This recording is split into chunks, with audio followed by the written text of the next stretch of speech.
Hello and welcome to Watches TV. And the current situation for sure doesn't mean that we can't have some good birthday unboxing celebration, and the watch we're about to discover together is indeed a pretty joyous timepiece with another clear advantage of being reasonably priced. So you see, we can also talk and enjoy watches for which you don't necessarily need to sell a kidney, win the lottery, or have invested in the mask business.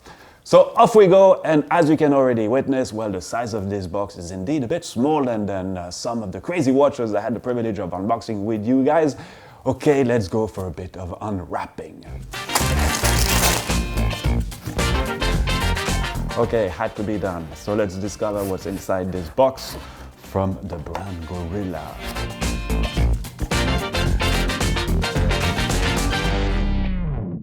Okay, so this is the Gorilla Fastback GT Drift Elise. Gorilla being a young brand established in 2016 and founded by two cool guys, and I will come back on this in a second because their professional path tells a lot about the watch I will now go over in detail, but it also tells a lot about their general approach on building a brand on different grounds. So the first thing that strikes is naturally this combination of colors, making you think at some of these British sports cars with this rather deep green, racing green actually, combined with this more vivid yellow touch that you find not only on the dial, but also on the case and on the bracelet itself. But looking closer, what intrigues you the most, and this is the precise reason why I wanted to talk about this timepiece, well, it is the time display. Personally, I really love the satellite complication. It's a fun and different way of showing time, and I sincerely think that you actually look at time differently. It's like a dance. It makes it so much more entertaining, and this notion of entertainment is something I believe suits really well this brand. So not take yourself too seriously, but nevertheless do things seriously, but at a fair price. But let's go back on the satellite mechanism, and I'll quickly show you how it works. And it's pretty simple and intuitive. So you have 3 hour discs with indications on them, and then on the upper part of the dial you have a 60-minute scale found on this yellow flank.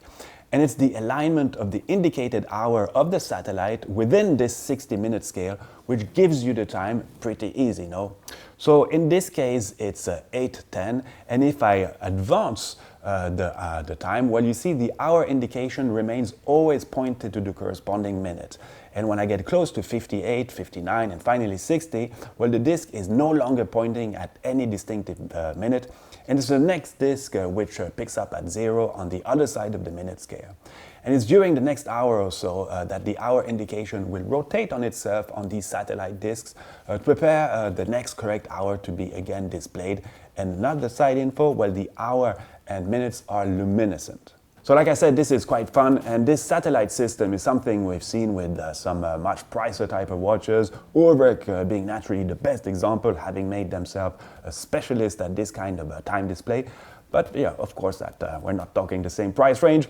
And there are so many other examples because this way of playing with time is something actually pretty old and was already used more than 200 years ago.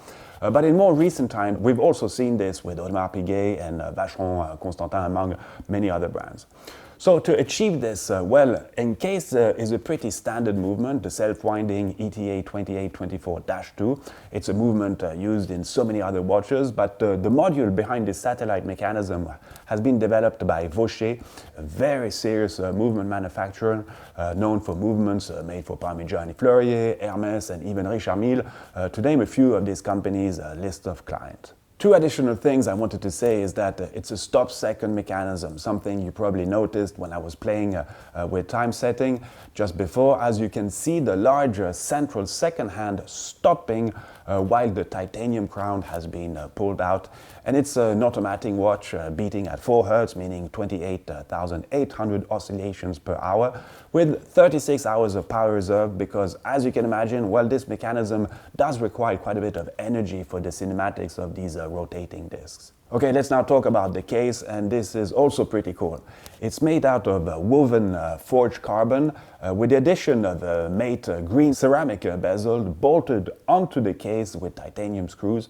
And between the two, well, you have a layer of anodized aluminium. You also have a screw-down crown, which improves water tightness, and this watch is actually water resistant to 100 meters, and a rubber bracelet with a pin buckle also contributes to having this sporty feel to this watch. In terms of size, it's 44 millimeter wide and 14 millimeter in thickness, so quite big, but it fits pretty nicely on the wrist. But yes, this is a rather large watch, and it will be seen by quite far away. So I do like it. It's a watch that makes me smile, and when I used the term joyous before, well, I really think it's well suited, and the best part is that it comes at a fairly decent price point for such a piece, which is, by the way, limited to 350 pieces. So it's not a full novelty. It's been introduced and released a few months back, and they have naturally already sold a few of them, but for 3,460 Swiss francs, more or less the same in euros and dollars, well, I do think you get your money's worth, and this is something very dear to the founders of the brand, Mr. Octavio Garcia and Lukas, both watch designer, and for the story, Octavio has been with AP for a very long time designing some of these highly desired Royal Oaks. But what is important here is that they wanted to come up with something fresh and different, something with a distinctive design message, which you may like or not, and that's fine. Something obviously not pretentious, but at the same time offering quality within small production volume, and all this at a reasonable price. Kind of another take on what affordable luxury can be like. So this watch, if one can say so, is their top-of-the-line model, because they also have more simpler watches, regular three-handers, and I quickly wanted to show you some of these other examples, because you can see they are pretty funky too, but this time they have Japanese Miyota movement encased, and though the general case design and construction is more or less the same, well, these watches are priced slightly below 1,500 Swiss franc, but they are also limited, by the way. So Gorilla, and I find the name also quite amusing and demonstrating yet again that they are not taking themselves too seriously. Well, I can only salute what these guys are trying to achieve, and in my opinion goes in the direction of the evolution of what luxury brands can be. Well, this is it for this new unboxing video here at the Watches Club. I hope you've enjoyed it. See you real soon. Thanks for watching, and viva different types of watchmaking. And if you're interested in this watch, well, you can find a link below to the company's website. Bye.